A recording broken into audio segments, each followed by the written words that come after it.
Rank 1 Patrol Officer. You get the call at 7 in the morning.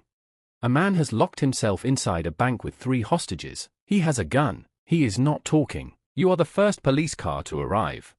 You park 2 blocks away like they trained you. You radio in. You set up a perimeter. You keep people back. You do not approach the building. You do not shout. You do not make any sudden moves near the windows. Your job right now is simple. Do not make this worse. You watch the front door. Your hands are steady but your heart is going fast. You have been to domestics, traffic stops, bar fights, but this is different. This feels heavier. The negotiation team is 20 minutes out. Until they arrive. You are the most important person here, not because you will talk the man down, you won't, but because if you panic, everyone around you panics. If you stay calm, the scene stays controlled. So you breathe, you watch, you wait. This is where every hostage negotiator story begins, not with words, but with silence. Rank 2 Crisis Negotiation Trainee. 6 months later, you are sitting in a classroom inside a police training facility. The instructor writes 2 words on the board, active listening. You think you know what that means. You don't. Active listening in hostage negotiation is not just hearing words. It is tracking tone. It is noticing when someone's voice gets tight. It is understanding that when a person in crisis says nobody cares, they are not making a statement, they are asking a question. They want to know if you care. You spend 8 weeks learning how to ask the right questions, open-ended ones. Not are you going to hurt someone? But tell me what's going on right now. Not calm down, never calm down, but I hear you. That sounds incredibly painful. You do role-play exercises. A classmate pretends to be a suicidal man on a bridge. You talk to him. You say the wrong thing. The instructor stops you. You try again. You fail more times than you succeed. But you are learning something most people never do, how to make a stranger feel heard enough to stay alive. Rank 3 Junior Negotiator. Your first real call is not a bank robbery. It is a 34-year-old man who has barricaded himself in his apartment after losing his job. He has a knife. He is not threatening anyone outside, just himself.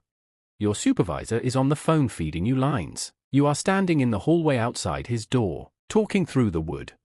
Hey, my name is. I'm not here to arrest you. I just want to talk. Silence. I heard things have been really hard lately. You want to tell me about it.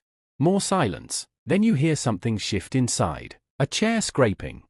You don't know anything about me, he says.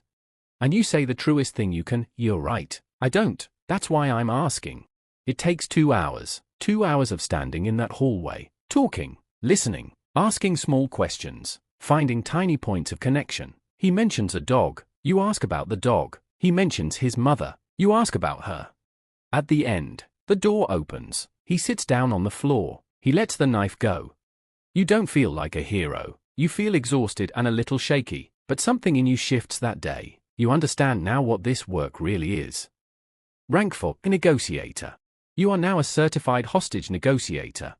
You are on the official call list. When situations go critical anywhere in your city, your number gets dialed. You carry a go bag in your car. You keep your phone charged. You sleep lighter than you used to.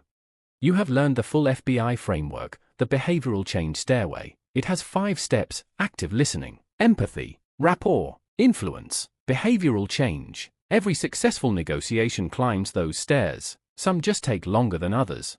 You have also learned that most hostage situations are not about money or demands. They are about pain. Someone who feels invisible. Someone who has run out of options in their own mind. The gun or the knife or the locked door is not the real problem. The real problem is always something underneath.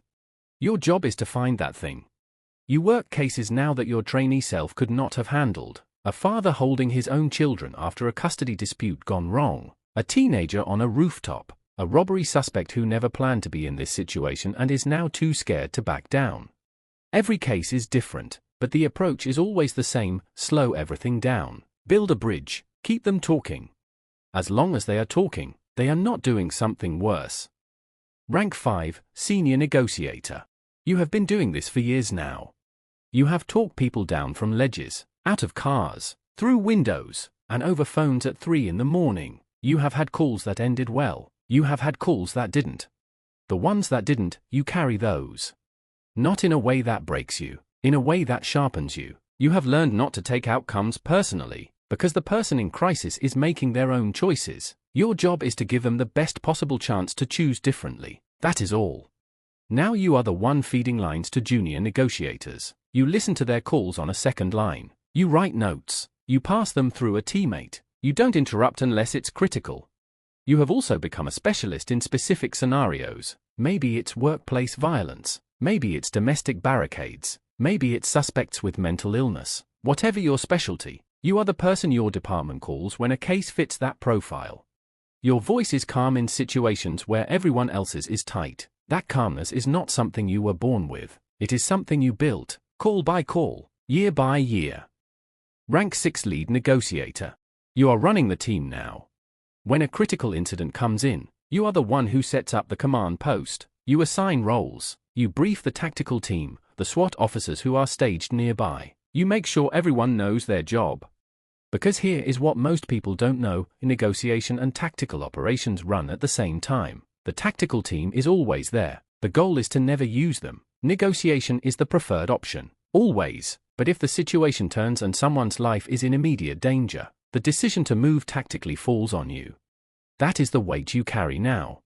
You manage multiple negotiators on a single call, one primary, one secondary, one on intelligence gathering, one tracking the subject's behavior patterns. It is a team operation, like a quiet chess match with someone's life as the board. You have also developed a pre-incident database. You know which addresses have had prior calls. You know which suspects have mental health histories. You know which individuals in your city are most likely to enter crisis. That information changes how you approach every call. You are not just reacting anymore. You are thinking 3 steps ahead. Rank 7 Regional Coordinator. A call comes in that changes everything. It is not a domestic barricade or a lone suspect. It is a coordinated incident. Multiple locations, multiple subjects, a situation so large that your department cannot handle it alone. You are now coordinating with the FBI, with state police, with neighboring jurisdiction teams. Everyone has different training, different protocols, different command structures. Your job is to make all of that work together in real time. This is where most negotiators would crack. The noise, the pressure, the competing voices. But you have been preparing for something like this your whole career.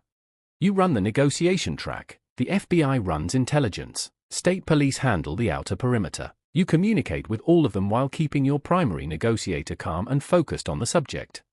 After 14 hours, it ends without a shot fired.